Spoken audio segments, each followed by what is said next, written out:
आचार्य जी, आपके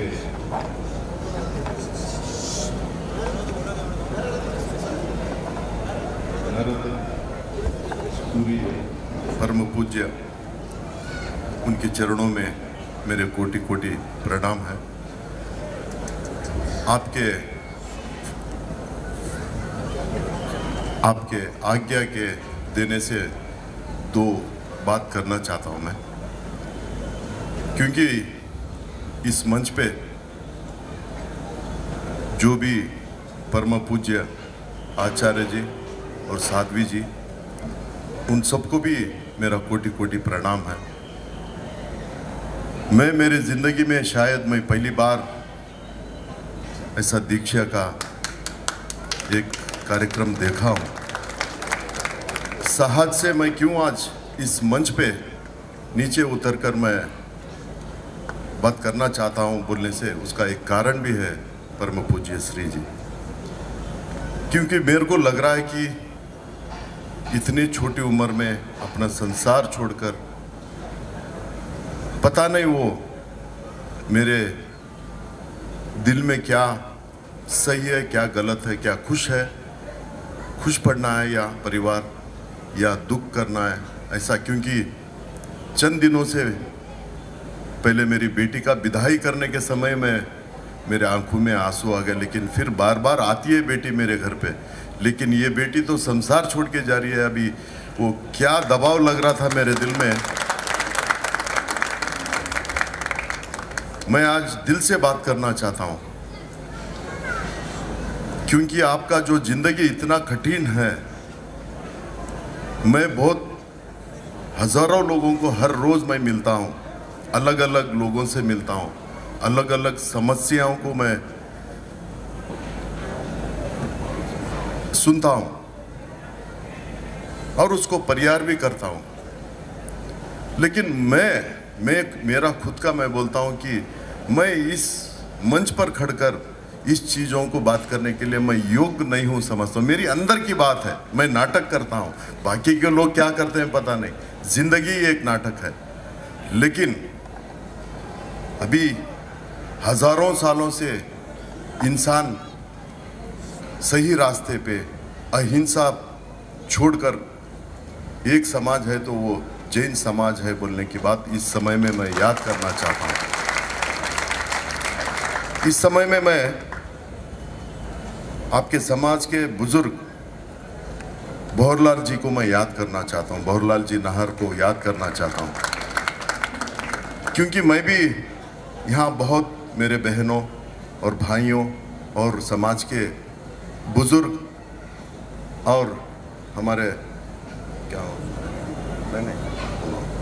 मगनलाल जी, ये सब हमको ऐसे कार्यक्रमों में बुलाकर समाज क्या करता है बोल के बहुत कुछ, मैं भी ऐसा ही मेरे मित्रों के साथ हॉस्पिटल में कुछ सपना रखकर नहीं आया था। मैं पढ़ाई भी कम था,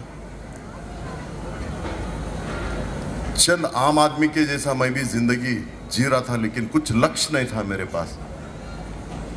लेकिन मैं भी क्षत्रिय हूँ, राजपूत हूँ मैं, लेकिन बहुत कम लोग हैं राजपूत।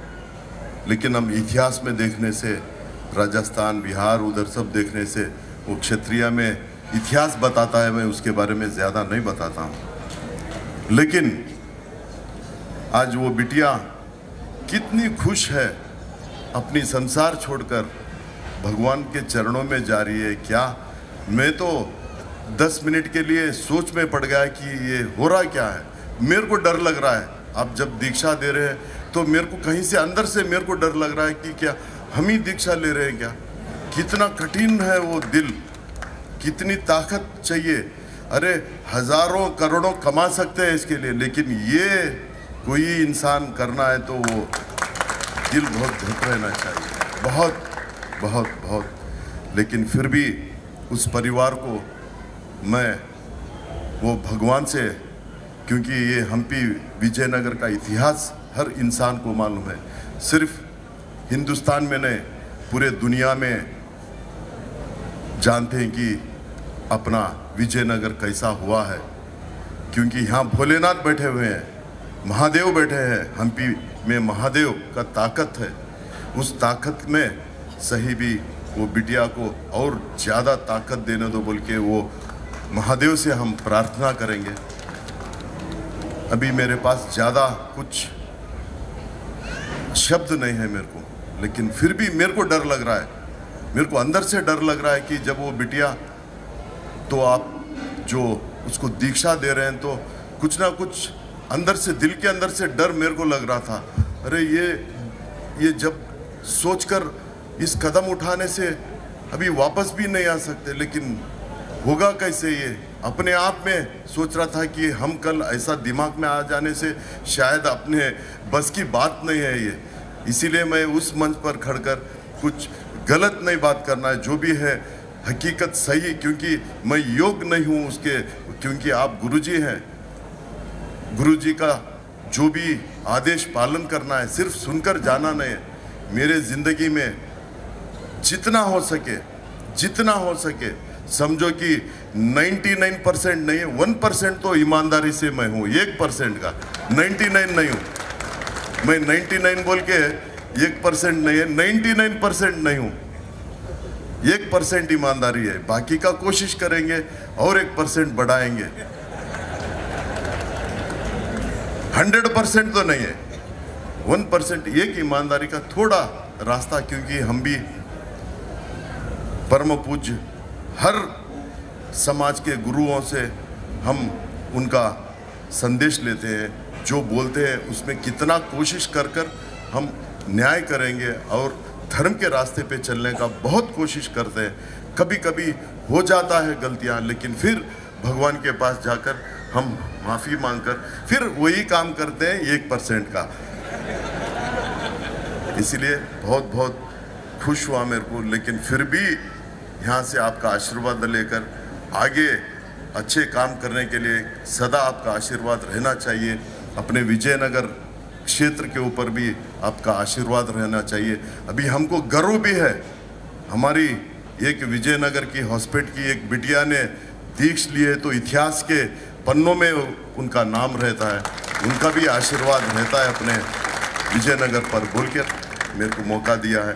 मैं ये मंच पे जो भी विराम, जो भी साध्वी लोग हैं, साधु भगवान है, उन सब लोगों का पैरों में मैं कोटि कोटि प्रणाम कर मेरी बात को मैं विराम देता हूँ। धन्यवाद।